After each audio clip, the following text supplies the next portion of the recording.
شاء، وضعت له رقابنا وتضعضعت له عصابنا. أمره في كل ما أراد ماض، وهو بكل ما شاء حاكم قاد. إذا قضى أمرا فإنما يقول له كن فيكون.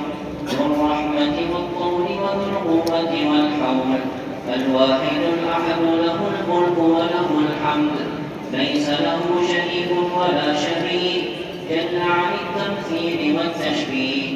لا إله إلا هو إليه المصير.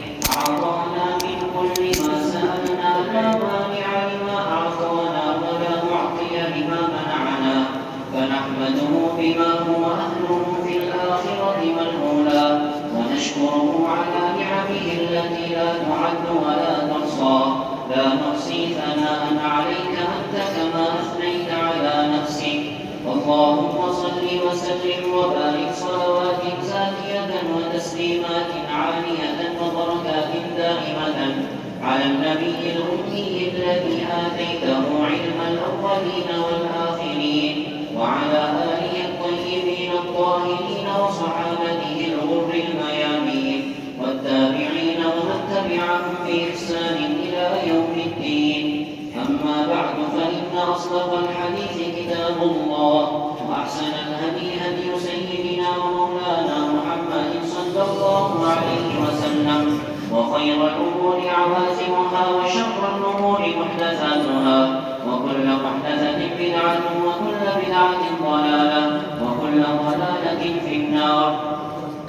نقول: حدثنا شيخنا العلامة الفقيه الهند محمد سلمان المنصور، حفظكم الله ورعاكم في الدارين، وجزاكم الله عنا وعن المسلمين خير الجزاء. قال: حدثنا الشيخ المفتي سعيد أحمد البالنبوري قال: حدثنا الشيخ العلامة محمد إبراهيم البليابي قال: حدثنا الشيخ شيخ الهند محمود حسن الديوبندي قال: حدثنا حجة الإسلام محمد قاسم النانوتبي قال: حدثنا الشاه عبد الغني المجددي الدهلبي قال: حدثنا الشاه محمد إسحاق الدهلبي قال: حدثنا الشاه عبد العزيز المحدث الدهلبي قال: حدثنا الشاه ولي الله بن عبد الرحيم المحدث الدهلبي قال: